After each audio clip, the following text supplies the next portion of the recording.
Hi, I'm Amanda Morrall, Personal Finance Editor with Interest.co.nz, and I'm joined again today by Charles Drace, who is the head of Socrates Fund Management, which specializes in gold bullion and gold mining stocks. Welcome back, Charles. Thank you, Amanda. So we were talking earlier about some of the fundamentals and everything that's happening out in the markets that could affect gold prices over the long term. But let's talk from the perspective of a first-time investor in gold. You were saying initially that you thought actually this was a good time to get into gold. Now, one of the reasons people get into gold is because it's regarded as a good hedge against inflation. Yeah. Tell me about your views on that.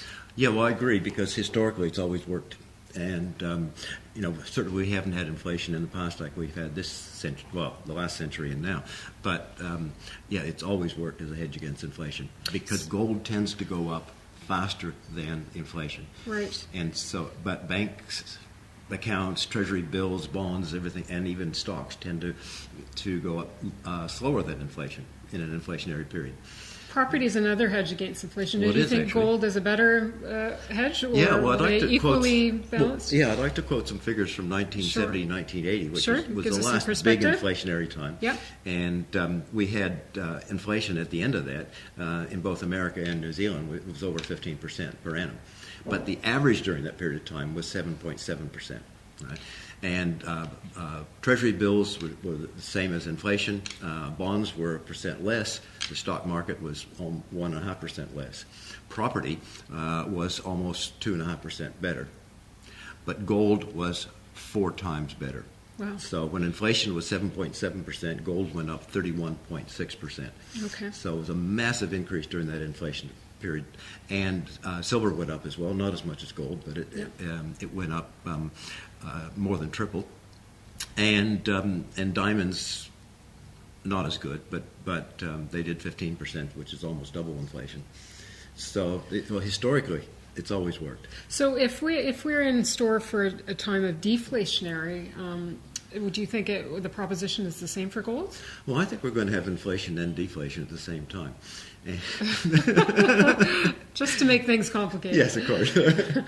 Now, the things that will get inflated are the ones that are more difficult to produce, and so oil up until recently was certainly going to go up with inflation. Now that America is producing much more oil from the fracking and breaking into the shale oil and things, that's put a lid on it at the moment. But it's still a lot more expensive to fill your car now than it was even a few years ago. Food, because you can ramp up a little bit of food from season to season. But what we've seen lately, particularly with the droughts in Russia and Ukraine, and which is the breadbasket of the Middle Eastern area, and in the United States in particular. So we got a lot of inflation from the droughts, and there's going to be so much difficulty for farmers coping with the weather going forward. So those kind of things will go up. But the things that are easy to make, like the iPhones and stuff like that, they'll get cheaper. Yeah, they'll get cheaper. Yeah. And some of the things that we put in our houses might get cheaper, but our houses themselves might go up with inflation. That's right, but you can't eat your house or your cell phone. So one of the criticisms against gold is that it has no inherent value and that it doesn't produce any income, and that's the standard argument here by financial advisors about not to overweight your portfolio or go into gold at all. Yeah. What's your view of that? Well, I don't think it matters that it doesn't produce interest. Interest, generally speaking, is always less than capital gain during a market cycle. And most people buy stocks for the capital gain. When the stock market's not doing too well, then they'll orient themselves back towards income-producing stocks. But they're still hoping for the capital gain. That's the main reason they're investing. So it's capital gain that is probably the most important thing for an investor. And when we look at the cycles with gold, when we have inflation and things like that, the capital gain is just so tremendous that who cares about the income? And I think that the argument that it doesn't have income is an argument that's probably made mostly by people who don't understand gold or have their own particular barrel to push.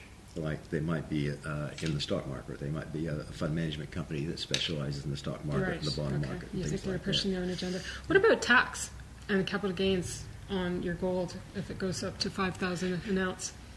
Well, it's a difficult area. because in theory we're not supposed to have capital gain on long-term investments in this country. Right. And so if you held your gold for a long time, then you should be able to have the proceeds without tax. And I've not actually seen any ruling on that one way or the other. I suspect that the person who goes in and out of the gold market is going to have a big tax problem, to be seen as a trader. Right. And I must make very, very clear that I'm not a tax expert, so I'm not giving Okay. tax advice, Yeah. right? I heard it's kind of a tricky one around that Yeah. issue. It depends on your intention and time frame. Yeah. So, I mean, if anyone wants to clarify that, they should go to their own tax expert and Okay. find out. All right. You've said before, too, that you think that gold is undersold quite a bit in New Zealand, that financial advisors either don't understand it or are reluctant to sell it, maybe because of a vested interest in other sort of products. Do you think that's still the case now, or is there a growing sort of interest and I think there's a demand? growing interest, but there's certainly a reluctance to put too much in. And, this gold boom is 11 years old, and I'm not aware of any other fund manager coming out with a gold product in New Zealand. And I think it's probably typical. I used to watch, back in the 1990s, I used to watch a couple of the Australian fund managers come out with new products. And I'd often go in when they would, like they might come out with a technological type product or an Asian product or something like that. And what I used to do is I used to buy options for a falling market in those areas, because generally you have the fund managers coming to the party when it's at the top. Right, and that's I wouldn't be surprised if it's not another 5 to 10 years before we actually see a lot of gold products on the market. So that's the one thing. And now with the FMA, a lot of the financial advisors are really running scared. They don't want to do anything that hasn't got a lot of research by Right. someone else, so Yeah. they can point to them and say, you said so. I know, I see that quite often too. People don't even want to share information with you at the risk of getting slapped. Yes. So, but there is lots, to be fair, there is lots of risks around gold, so people should be properly advised, so seek out an expert Yep. in that area. Another hesitation investors have quite often is taking storage of physical gold because they don't want to worry about getting broken into or paying the fees on the storage. An alternative to that is buying mining stocks, which you do normally. That's kind of changed somewhat. So, No, we actually buy bullion in our fund. okay, excuse Yeah. me, sorry. So, Well, I'm sorry. Yeah, we buy the mining stocks. Yeah. But we buy bullion, and we buy it through principally two major fund managers in Canada, who one has a very, very long reputation. The other stores their gold with the Bank of Canada, and then our biggest allotment of gold bullion is through a Swiss bank. A cantonal bank, not one of the USBs or Credit Suisse, the big ones, but it's a cantonal bank, and that's stored in the Swiss National Vault. so the investors in these funds don't have to worry about taking ownership of that problem because it's Yeah. looked after for them. Yeah, Okay. but And a what- lot of people do like to hold it physically. And Yes, that is a they problem. like Where do you shiny put it? things. Yeah. I mean, Gives the them good some thing about reassurance. gold is if your house burns down, Yeah. and you've got a whole bunch of liquid gold, it's still gold. Yeah, right? it's tangible. But Yeah. in the earthquake, for instance, in Christchurch, a lot of people were able to get back in their houses, and particularly their offices. And if they were in an apartment, no way. They just had to leave everything and walk away from it. So, physical gold is a risk. And so, do you see the same value in buying the mining stocks as well? No, different. Mining stocks run in a totally different cycle, and they tend to follow the price of gold, but they're very volatile. And you really have to have a long-term view, or if you're really good, you'd be a trader. And a good example of that is that mining stocks, on average, lost between 60 and 80% in 2008. So it was just a big decimation. Share markets and funds, a lot of them lost 50%, but the mining stocks went down, and gold lost 10%. So you see the volatility. Then they took off in 2009 and 2010, and they were just looking absolutely brilliant. And then they turned around back in the winter of 2011, and now they're lower than they were before the 2008 crash. Okay. So we've had no joy there at all. It's not been good for our fund, and for the last couple of years we just haven't held them because we haven't seen any point in it. Having said that, when gold takes off, the mining stocks tend to outperform them. Okay. Because if you have, going back a few years when we bought gold at $600 an ounce and it cost $400 an ounce to get it out of the ground, well, for every ounce you had a $200 profit. Well, now it costs $600 to get it out of the ground because of inflation of things like oil and tires and stuff. But they're getting $1,700. So the spreads widen. Spreads widen, exactly. And that's what you find with the mining shares. Interesting. Okay. But we're not ready for that yet. All right.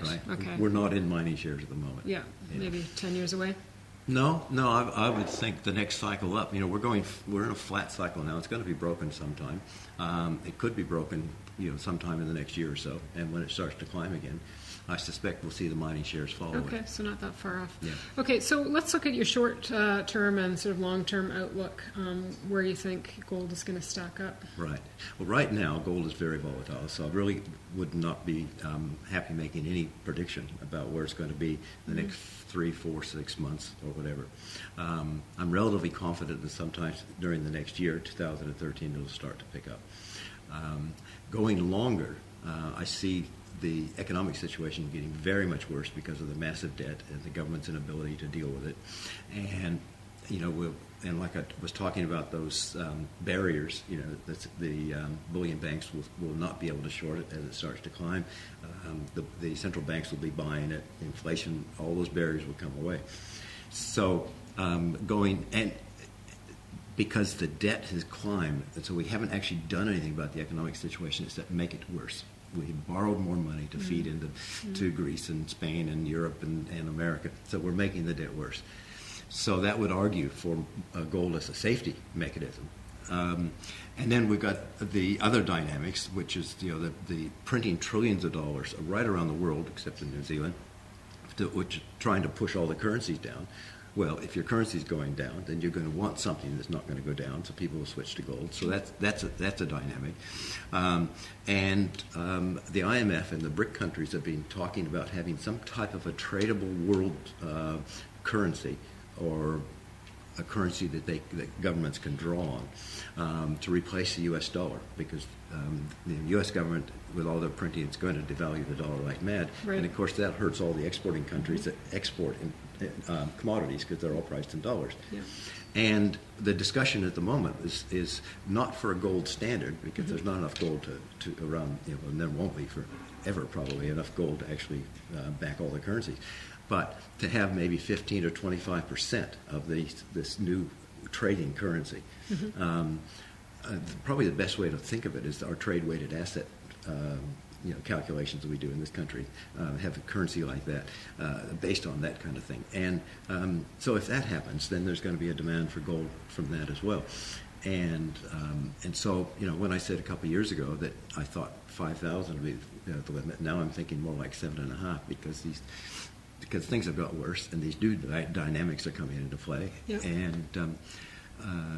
And gold will be the major recipient of that. I can't see anything else in the investment market that will be so favored by all these bad situations. Well, okay, Charles Drace, it's scary to imagine that future, but I guess if you're holding gold, you'd be happy about that outcome. Thank you very much for joining us today. Thank you, Amanda. Charles Drace is fund manager with Socrates Fund Management based in Christchurch. I'm Amanda Morrall, personal finance editor with interest.co.nz.